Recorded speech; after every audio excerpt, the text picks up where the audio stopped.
And right now at 5, a Waterbury woman accused of holding her stepson captive for 2 decades appeared in court for the second time today. There's no way that she had no idea what was going on, and I refuse to believe that. It's just disgusting that she's allowed to be on the streets right now. We were there when the half-sister and biological mother of the man held captive spoke outside of court.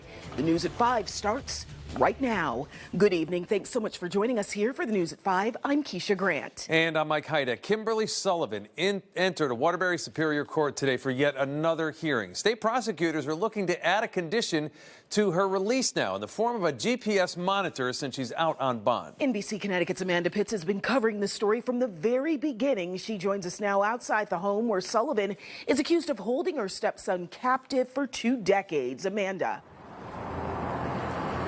Yeah, Mike and Keisha, Kimberly Sullivan was back in court today 2 weeks after she was first arrested over what police say unfolded in this home behind me for decades. Her case was continued to Friday. That's when we're expecting her to enter a not guilty plea.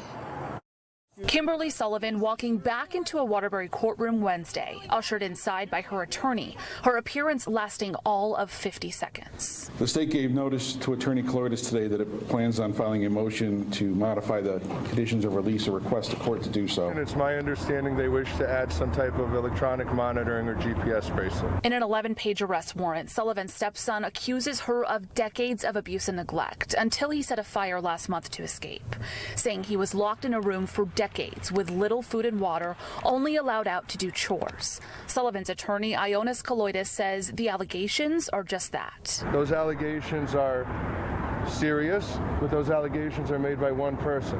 I understand the whole world has jumped on those allegations and has already convicted my client. But the good thing about America is that's not how we work. Watching on inside the courtroom were the victim's biological mother and half-sister. I just know that she's a monster. It's just disgusting that she's allowed to be on the streets right now. In a sit-down interview only with NBC Connecticut, Tracy Valorand reflected on giving up custody of her son when he was just 6 months old. I was thinking that I was giving my son a better chance at a full life. What would you want him to know? I'm sorry and I love him. I did not ever want this for him. Both women say they'll continue showing up at court until justice is served. I'm going to be there for my son. I'm going to be there for my brother. I stared daggers through his skull. Now we'll have much more with Valorand and her daughter Heather in our special report tonight at 7, including why she gave up custody of her son all those years ago. Live in Waterbury, Amanda Pitts, NBC Connecticut News. Guys. Amanda, thank you.